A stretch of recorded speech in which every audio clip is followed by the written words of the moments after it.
துபாய safer சிட்டின்னு சொல்றாங்க. அதான் இல்ல, துபாய் வாழ் மக்களுக்கு மட்டும் இல்லாம கடல் வாழ் உயிரினங்களுக்கும் இது சேஃபர் சிட்டிங்க.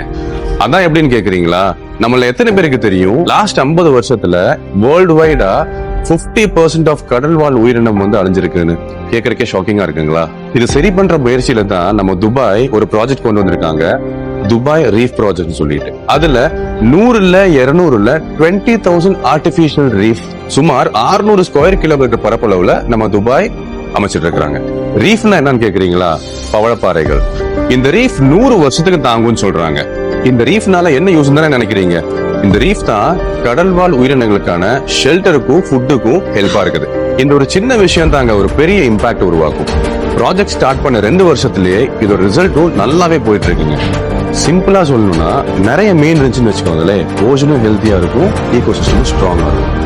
இப்ப புரியுதா நான் ஏன் துபாய் மக்களுக்கு மட்டும் இல்ல எல்லாத்துக்குமே சேஃபான சிட்டின்னு சொன்னேன்னு?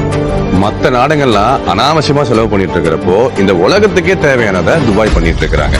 நம்ம சென்னையில இருந்து கன்னியாகுமரி வரைக்கும் இந்த மாதிரி மாற்றங்கள் நடக்கணும்னா யாரு ஆட்சிக்கு வந்தா நல்லா இருக்கும்? நீங்க கமெண்ட் பண்ணிட்டு